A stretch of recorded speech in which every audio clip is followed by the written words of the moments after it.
So now we're gonna get past this. I mean, this is I know. don't want to leave this moment right here. That's the one, man. Yeah, we don't want to leave that. Crazy. But now we're gonna talk about the mentor, the leader, the locker room leader that Kofi Kingston is now.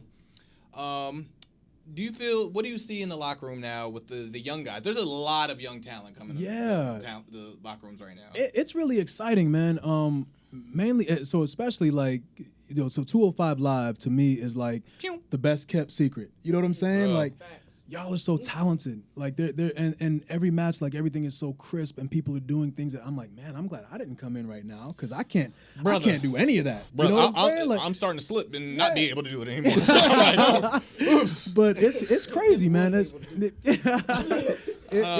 exciting though. It really is exciting. Again, like I try to so I remember like back in my day, you know what I mean? Like a lot of times like the higher ups would get mad if like you didn't come to them and ask them for advice about it'd be like something like you're mad about it, you know?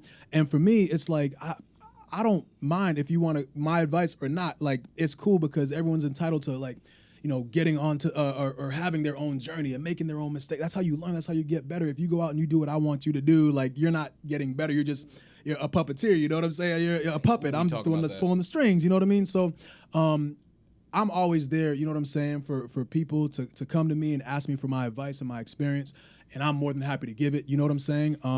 But a lot of people like these days have a lot more experience, whether it be on the independents or wherever, and other places that are not to be named, you know what I'm saying? But you know, people are very like well-traveled, you know, and you have a lot of experience before you even step into a WWE ring. Now, granted, like WWE is different than anything else, and a lot of times like the experience level kind of resets as you have to relearn, like, I guess the style or like just the system, you know, and it's different from person to person. You know what I'm saying? Very like there are much people so. who come in and, you know, you get the rocket and it's like, we want you to do this. And there are other people who come in, they have to grind and find a way. You know, the door's closed and they have to find a way to get in through the window, but the window's locked, so they try to climb through the chimney and come down, and, you know, they try to go dig a hole underneath the foundation and come through. You have to find a way, you know? So he always talks about that. Like, he's like, some guys are just, they get that path right there, but sometimes we got to be the ones that, like, we got to low crawl a little bit. Right. We got to go through the little dirt a little bit more. You got to just grab that hard hat,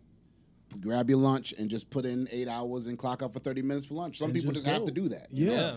Is there and like, everything. Is there like a fulfillment, like with you being an elder statesman, you know, you being around such a long time, do you get a fulfillment of someone that you might have seen that you helped come up that is like just fulfilling as you winning the title yourself? Somebody you've seen that you're help mentoring that is coming up and you're like watching their success and you're like, well, okay, yeah, absolutely. And a funny story is Xavier, before, so we were in Deep South in developmental, you know what I'm saying? And I remember I think I was like actually in the ring. All of a sudden the door swings open. Everyone stops. Crickets. Who came in this? You know, who dares to come in this house? Xavier Woods, eyes wide open, dressed up in a suit, you know, has his resume. Like, oh, what's this guy doing here with the resume? But if you're going to a job, you're supposed to have your resume. You know what I'm saying? Yeah. So that's like the backwards like culture. But he comes in, you know, hands his resume in, has like a wrestling tape. The next day, Deep South closes down. You know what I'm saying? Like literally the very next day, Deep South closes down. We open back up in Tampa a couple months later.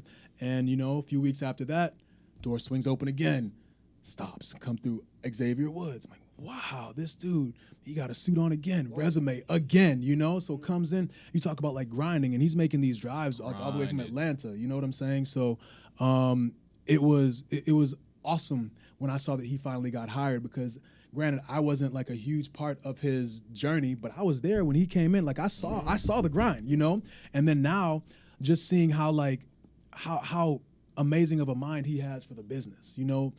Very underrated, incredibly underrated. For a long time, people thought, oh, he's just the guy that plays on the trombone on the outside. No, like, number one, like, he's been around the way. And actually, me and E joke about it. Woods is kind of the veteran of our team because he's been wrestling the longest, you know? Yeah. So everyone thinks it's me because I've been on TV for a little bit longer or with us. But no, Woods has been like grinding for a very, very long time. So, it's a lot of people, when you see that determination, you know, you can't help but become fired up. You know what I'm saying?